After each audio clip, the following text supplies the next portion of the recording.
Distinguished guests, Excellencies, ladies and gentlemen, this is historic as it is consequential. This is a very significant moment and a solemn one at that. It is solemn because today we seek to make amends for harms that have never been truly repaid. No compensation can restore a life lost. No reparation can fully erase the pain of a parent who buried a child, a spouse who lost a partner, or a family forever changed by tragedy. It is also solemn because I wish that our late brother, the statesman Raila Odinga, was here with us today. But I want to thank his brother, now party leader of ODM, Dr. Oburu Oginga, for making it to this function. And party leader, I want to apologize for the late notification for this meeting. Although you have spoken and made a statement that is more profound than those who prepared to come for this meeting.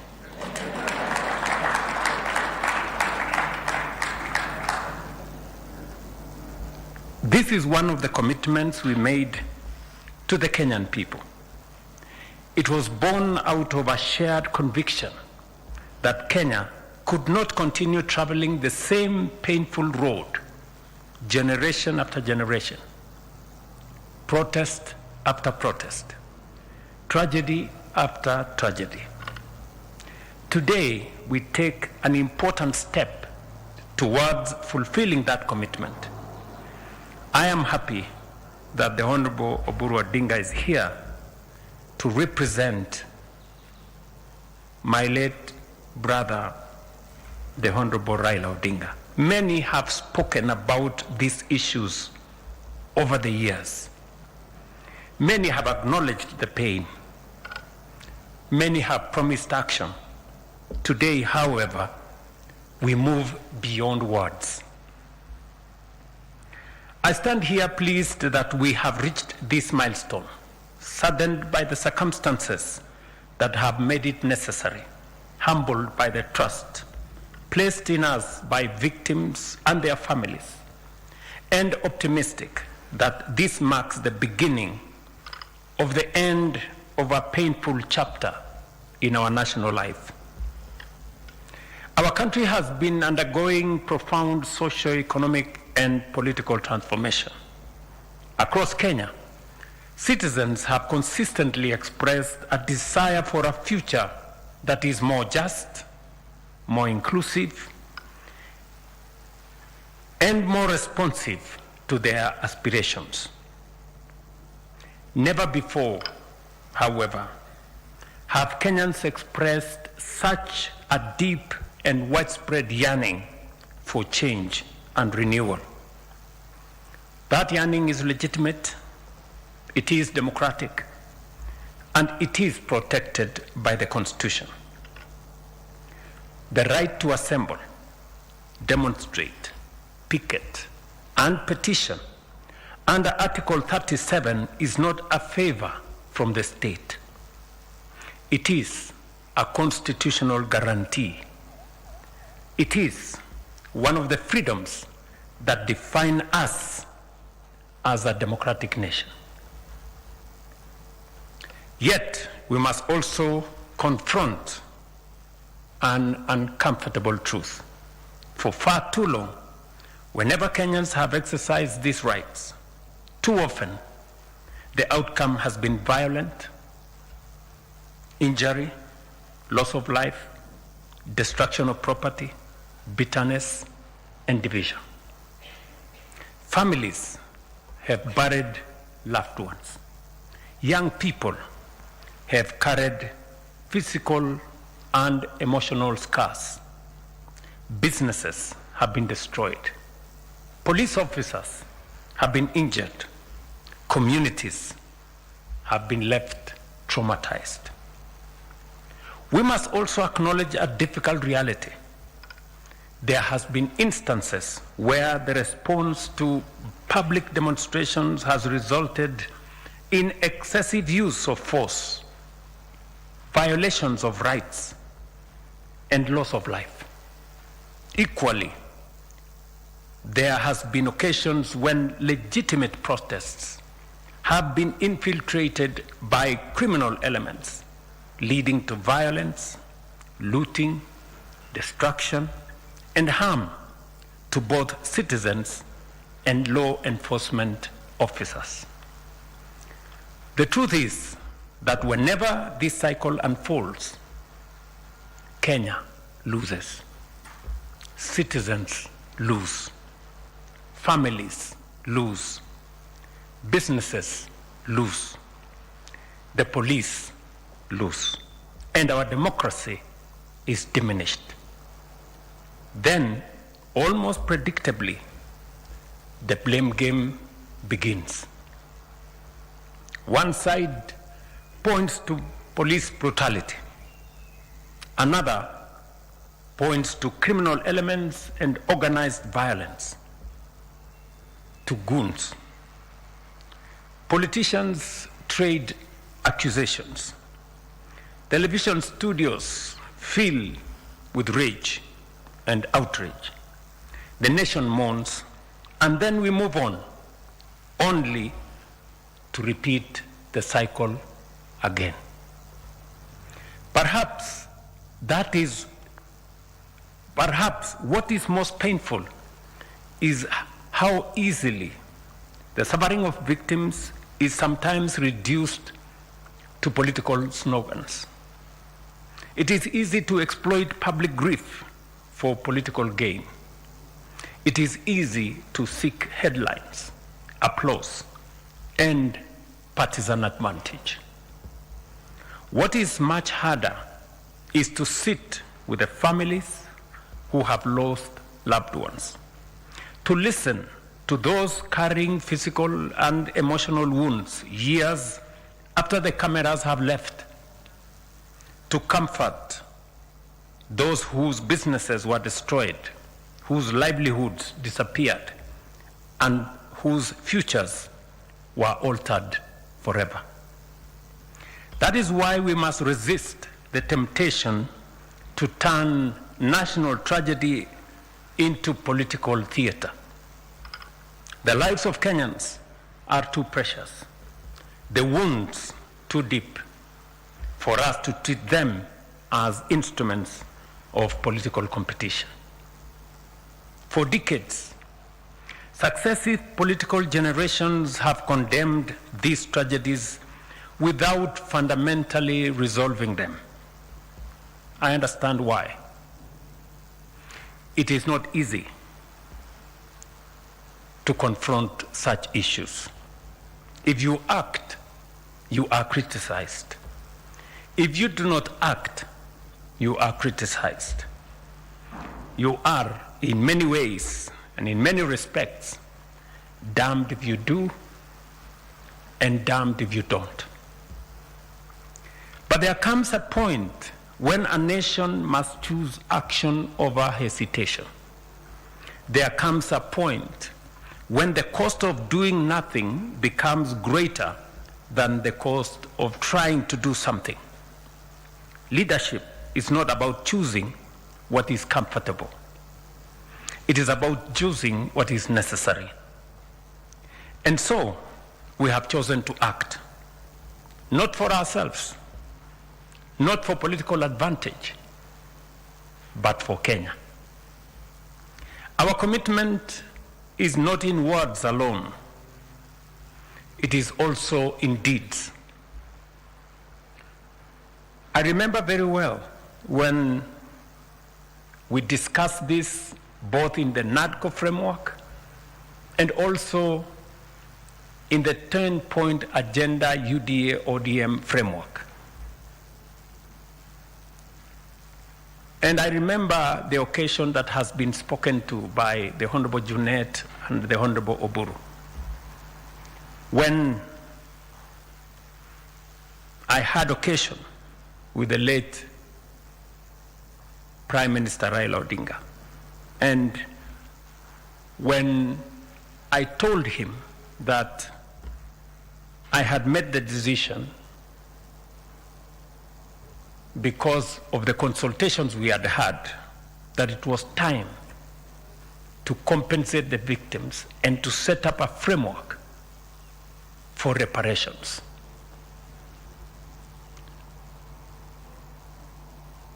And he encouraged me and he told me, Mr. President, this is the right thing to do. And let's do it now. I remember also that subsequently, when I issued the proclamation, Professor Makau here, who rarely asks for my time, asked for an opportunity to see me. And he came and we sat down, I think somewhere in there, here, and he told me, Mr. President, I never knew that you would agree to do this, because in many respects, it amounts to admission by you and government. And so I told him, we have buried our heads in the sand for far too long. And it's time for us as a nation, and for me as the leader of the nation, to stand up, own up, and do something about it.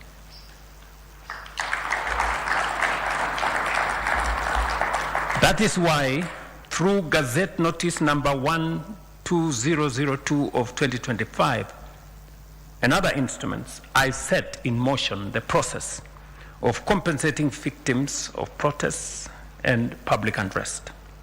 As part of that process, I appointed a distinguished panel chaired by Professor Makau Mutua, honoring a commitment that I had made together with my friend, the late former Prime Minister Raila Odinga, that we would not merely speak about this issue, but walk the journey to its conclusion. I tasked the panel with helping us confront a challenge that Kenya had carried for far too long, and with developing a framework that would place victims, justice, accountability, and national reconciliation at its center. Subsequently, the court directed that the framework be developed by the Kenya National Commission on Human Rights. And that is why today we gather to launch the fruit of that work. And as was said earlier, I subsequently issued Presidential Proclamation number 1 of 2026 in accordance with Article 2542 of the Constitution, charging the Kenya National Human Commission on Human Rights with the responsibility of developing and submitting a framework to guide the provision of compensation for victims of human rights violations, including those arising from public protests. The proclamation was subsequently published as Kenya Gazette number 3114. I wish to commend the Kenya National Commission on Human Rights for their dedication, wisdom, and patriotism in delivering this framework for compensation and reparations to victims of human rights violations during protests and picketing.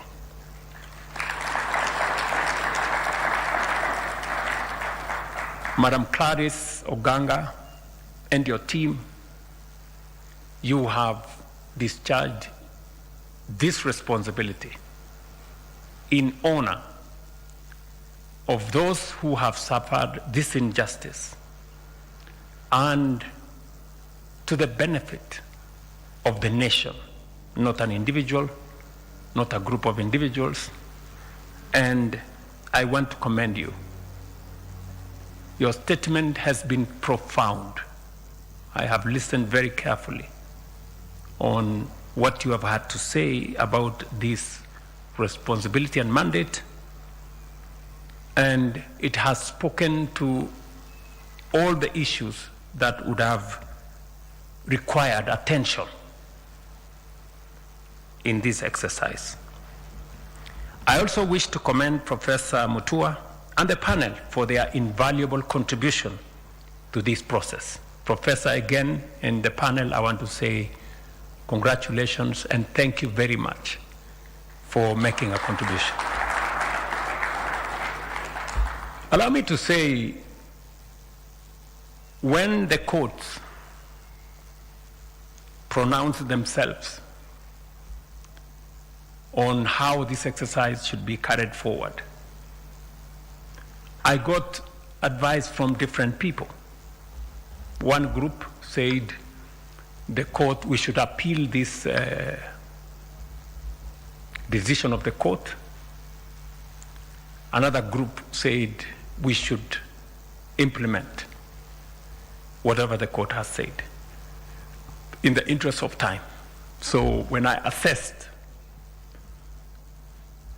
to me,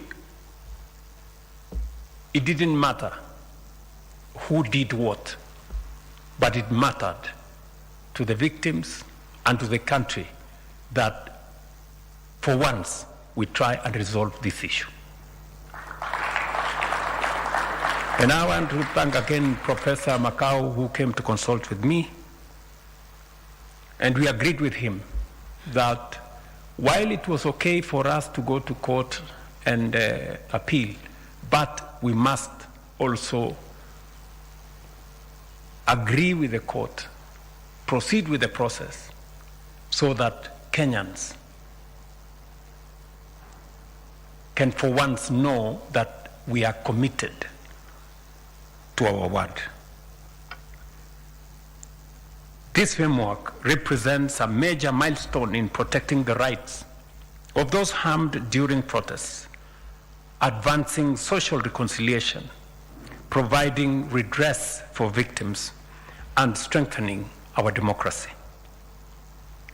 As a demonstration of our commitment, we have already allocated KES 2 billion towards compensation and reparation for those who have suffered verified harm arising from protests and unrest, including affected families, injured citizens, businesses lost, and law enforcement officers injured in the course of their duties. But let me be clear.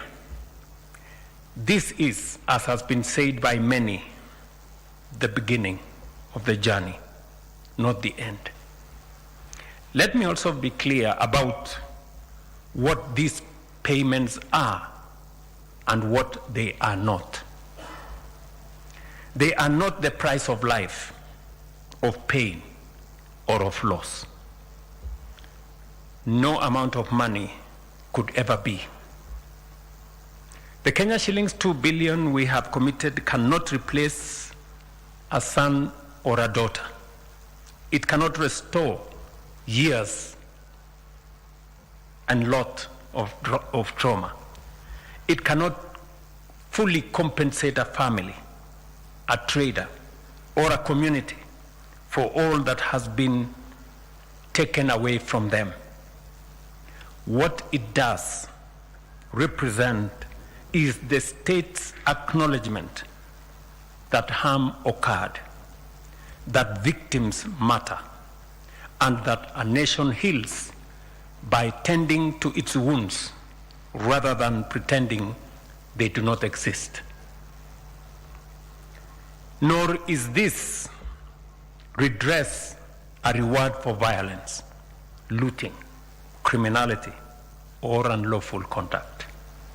Neither should it be understood as a license for disorder on one hand, or excesses and violations of rights on the other. It is redress for harm suffered by citizens, an affirmation that the rule of law applies equally to everyone. And let no one mistake compassion for impunity. Compensation does not retire accountability. The law applies equally to the citizen and the officer, to the protester and the police. Where wrongdoing occurred, accountability must follow its proper course. I have come to see our country as a single body. It has many parts, and no two are alike. The hand is not the foot, the eye is not the ear, yet all belong to one body and share one life. When a thorn pierces the foot, it is not the foot alone that suffers. The whole body stops to remove it. So it is with us. The young person injured in a protest, the trader who lost a lifetime's work to looting, the police officer hurt while keeping the peace, and the family mourning a loved one are not rival camps. They are all Kenyans. They are all part of one national body. When any one of them is wounded, Kenya is wounded. And a nation does not heal by choosing whose pain matters. It heals by acknowledging all suffering, pursuing justice for all, and committing itself to doing better. That is why this framework is only the beginning. The journey will be complete only when we achieve two other things. First, a comprehensive legal framework that fully operationalizes and protects the rights guaranteed under Article 37 of our Constitution. The right to assemble, demonstrate, picket, and petition peacefully. I'm happy that the Kenya Human Rights Commission have undertaken to work with all the stakeholders to develop this law that will operationalize and protect the rights guaranteed under Article 37 of our Constitution. Secondly, to reform and have a training manual that reshape our police service and how they manage public demonstrations, ensuring professionalism, restraint, accountability, and respect for constitutional rights. Together, these reforms will strengthen the health of our democracy, because compensation, properly understood, is not an end in itself. Compensation addresses the consequences of past failure, but reform must prevent their recurrence. We must also recognize a new challenge of our time. Artificial intelligence and digital platforms have transformed how information is created, shared, and consumed, especially among young people.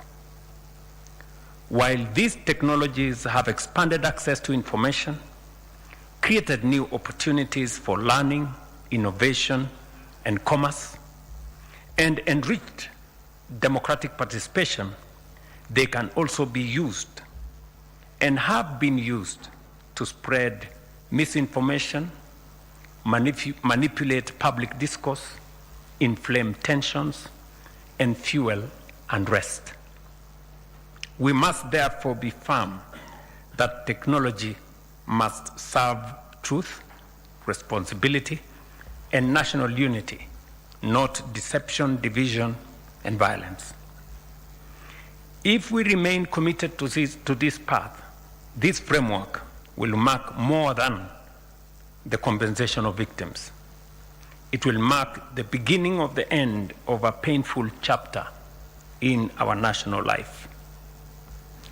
A chapter in which demonstrations often ended in injury, loss of life, destruction, and division. A chapter that has burdened generations of Kenyans for far too long, and a chapter that this generation must now resolve. This, our generation. The future of Kenya cannot be one in which citizens fear exercising their constitutional rights. Neither can it be one in which legitimate grievances are hijacked by violence, criminality, destruction, and political opportunism, or met by excessive force and violation of constitutional rights. We must reject both extremes.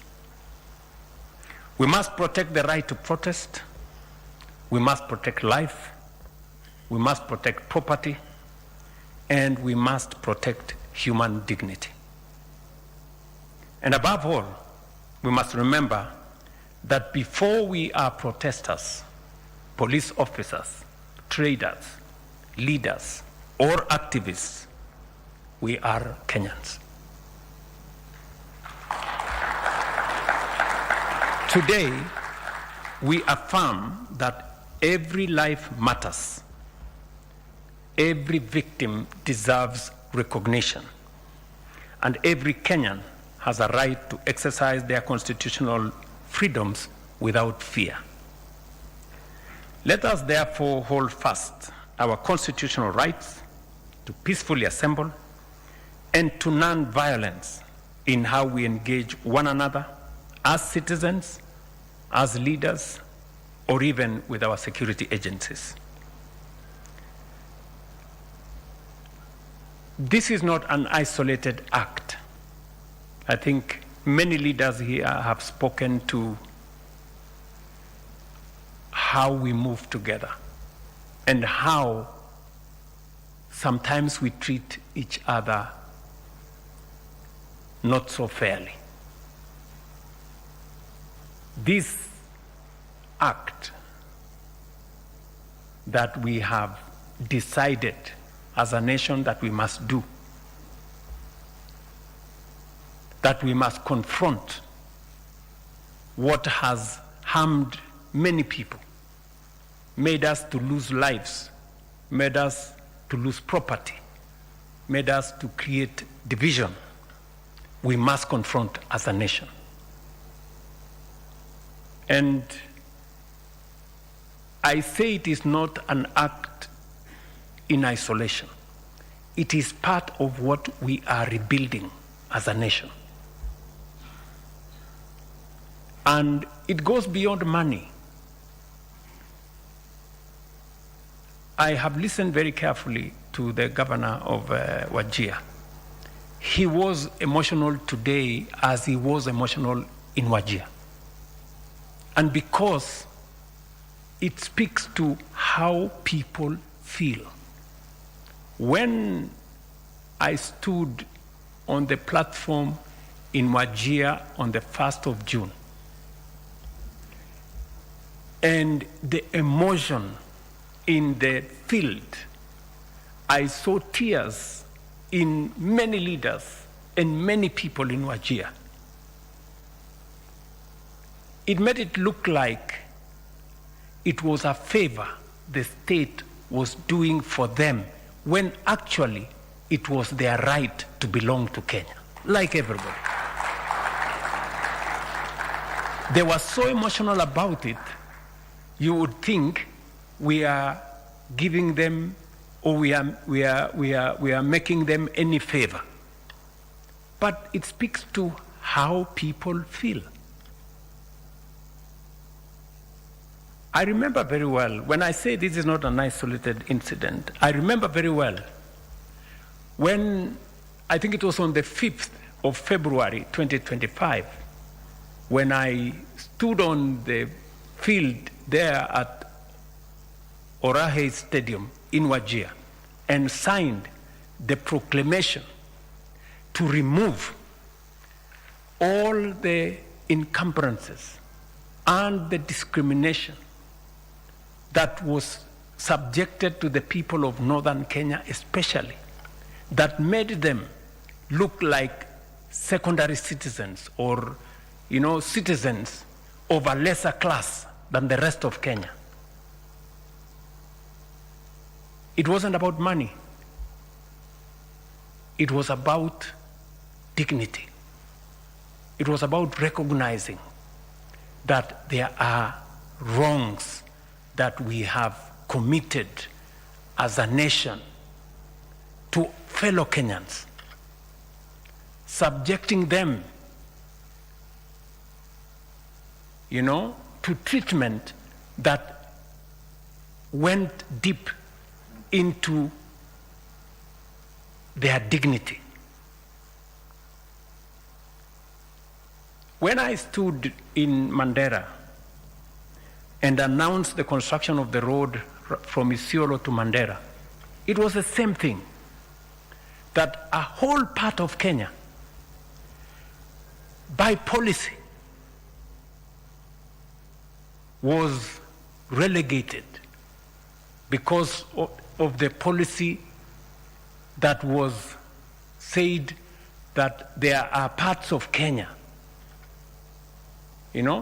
section paper number 1, or was it number 10, of 1965, a policy document of government that said some parts of Kenya will be developed and others will not.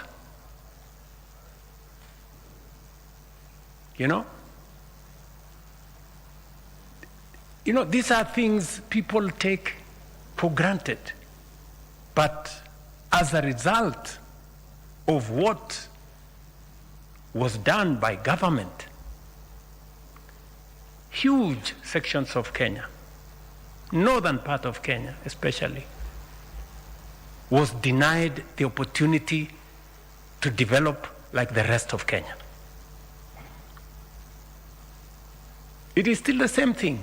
That's why I'm saying what we are doing today is part of correcting the injustices of the past. It is the same thing. When I stood 3 months ago in Mombasa and pronounced myself on what we are doing to redress the squatter problem in our coast region that has subjected millions of citizens to the indignity of being squatters, secondary citizens in their own country. They are treated lesser than other Kenyans. It is part of repairing our nation. I remember very well, and this is a good occasion for me to say, when I decided to appoint General Ogolla, I was correcting the negative profiling of some of our communities, that there are positions that are reserved for some people and there are positions that can never be occupied by other people. An injustice and a stigma on a whole community. It needed to be corrected. And it is the same thing when it came to the formation of the broad-based government. I remember very well, my brother, the Honorable Raila Odinga, had a different opinion of who should be the Minister for Finance. And I remember I told him that, my brother, if there is one place I will defy you, is that I am going to appoint a person from Luo Nyanza to be the first cabinet secretary or minister for finance. Again, to correct a negative profiling of a whole community that they don't care about property. You know, property belongs to some people, the economy belongs to some. No. Listen, good people. And it is also the same reason why I have made the decision that development in Kenya is never going to be done again on account of which citizen has voted in which direction. That we are going to develop this nation equally, and every part of Kenya deserves a share of development like any other. That we are going to remove the mentality that there are those who have more shares than others. This is one nation. And finally, when we developed the bottom-up economic transformation agenda, it was also about correcting this nation. You know, there is a perception in Kenya that it is okay for people to be poor. There are people who are made to be poor. There are people who are made to stay in slums. And there are the rest of us. There are people who are supposed to remain jobless. There are people, do you know, for example, good people, when we talk about the people in slums, just explain to me how the rest of us here have houses that have 3-4 toilets. There is a citizen in Kenya who doesn't have a toilet and has to pay to use a toilet, and it is supposed to be okay. How is that supposed to be okay? What kind of indignity do we make other citizens to go through? That there are people who become sick, but they cannot go to hospital. They will wait to die because they have no way of paying their way in hospital. And it's supposed to be okay. And then when we rally the country to carry everybody on board, that those of us who have a privilege to have, those of us who have a privilege to have a pay slip, to have a job, can extend our contribution so that we can carry the people in the slums along. We can carry those who cannot go to hospital along. You hear people say, we are defenders of the dignity of the pay slip. So, what about the indignity of being jobless? What about the indignity of suffering in a country that we are all supposed to belong? You know, these are things we must correct. And it doesn't matter to me the consequences. We must correct.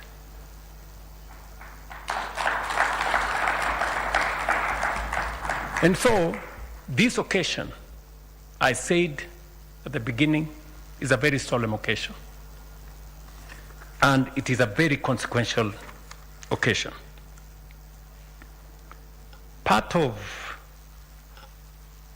why, my good party leader, part of why maybe you got a late invitation, and I thought about it this morning, was because this occasion originally was supposed to be a private occasion. It was supposed to be a small occasion for the commission to come and give me a report. But I said no. You know, there are people who don't know the consequence of this occasion. There are people who underestimate the consequence of this occasion.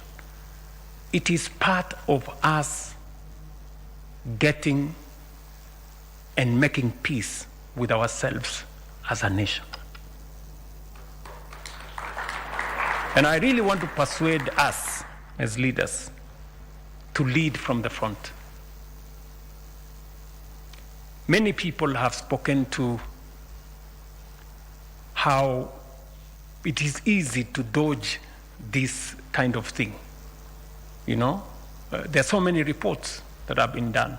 You know, one good friend of mine told me, you know, if you go this journey, you could easily be taken to The Hague because you are actually admitting that your government and those others have committed crimes. But so be it. We must confront this occasion. I've had to make very difficult decisions, so this is no excuse. Let's make this one as well, so that we can take the nation forward. And I want to congratulate the Kenya Human Rights Commission. You have done a good job. You've really done a good job. I mean, when somebody does a good job, let us call it what it is. Carry forward. And I have listened to you very carefully, and you have said that we need to make resources available to you and your commission so that you can discharge your responsibility, because it is now almost a requirement that whatever it is we do, whether we are keeping the peace or we are running development, it must be in tandem with the rights of people. And so I agree with you, and I am very happy that you are making this request when everybody is sitting here. The people who appropriate money are sitting here. The people who work on a budget, they are sitting here. The executive is here. The deputy president is here. You are listening to what she has said. The leaders of majority, the leaders of minority, the people who run parliament, our speakers are here. I think the chair, Clarice, and her team deserve the request they have made. Yeah, and all of us. As you are aware, this conversation we are having in Kenya is not an isolated conversation. It is the same conversation we will be having tomorrow in France. And we will be having tomorrow a conversation about fairness and about how we treat each other.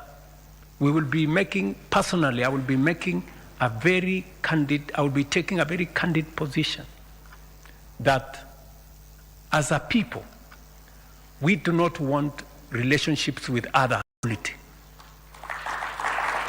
I will be taking the position tomorrow on a relationship not based on charity, aid, or assistance, but on mutually beneficial partnerships. Not a relationship based on extraction of our resources, but on investment that benefits us and benefits those who are investing. It is a conversation about relationships. How are we living together?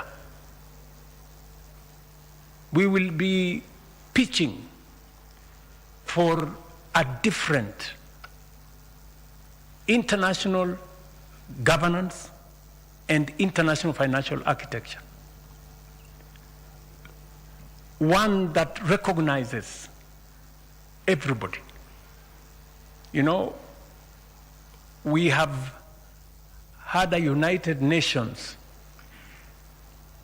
that exactly treats some as more equal than others. We are saying it is no longer tenable, it is no longer acceptable to have an organization that is not representative, that is not democratic, and that is not accountable. We're going to be taking a very firm position, and Kenya will lead the way on behalf of this continent. Because they say any injustice anywhere is injustice everywhere. And we do not be victims of that. I think there was a saying that when they came for I don't know who, you did nothing. Then they came for the next guy, and then when finally they came for you, there was nobody. So we have to take our position. And that is how we're going to relate. That's how we're going to build a much more fairer world as we build a much more fairer country. Ladies and gentlemen, let the measure of our success not be in how much we pay, but in how much we reform, so that the wounds we tend today are never inflicted again. That is the promise of this day. That is the responsibility of this generation. That is the Kenya we must build together. And this is my solemn commitment to the nation. May God bless you all, and may God bless our country, Kenya. Asante.